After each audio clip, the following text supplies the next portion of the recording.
two different types of panels that we're going to be showing while we're installing the Versetta. First is a flat panel.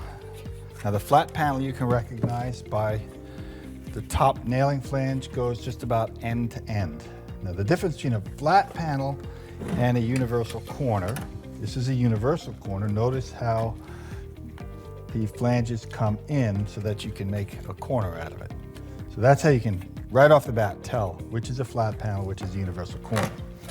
Edges of the universal corners are relatively flat so that you can join them together out in the field and you won't get large gaps. So that's the difference. And that is on the last 2 inches of both sides of the panel.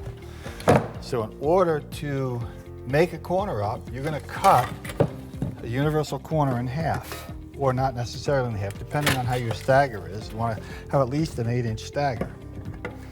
So you take that universal corner, cut it in half, and that gives you two outside or inside corners where they would be stacked, and you'll have a flat panel will tuck in here and a flat panel goes in behind this one. That's how you make your corners with the Versetta. This is the capstone that we'll be using on top. It has the nailing flange underneath the groove to sit in the groove of the Versetta.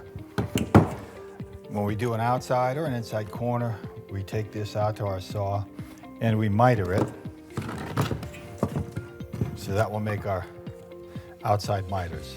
Typical stone would have a gap in it, a little mortar joint. You can adjust it, do it as tight as you want, or you could make it look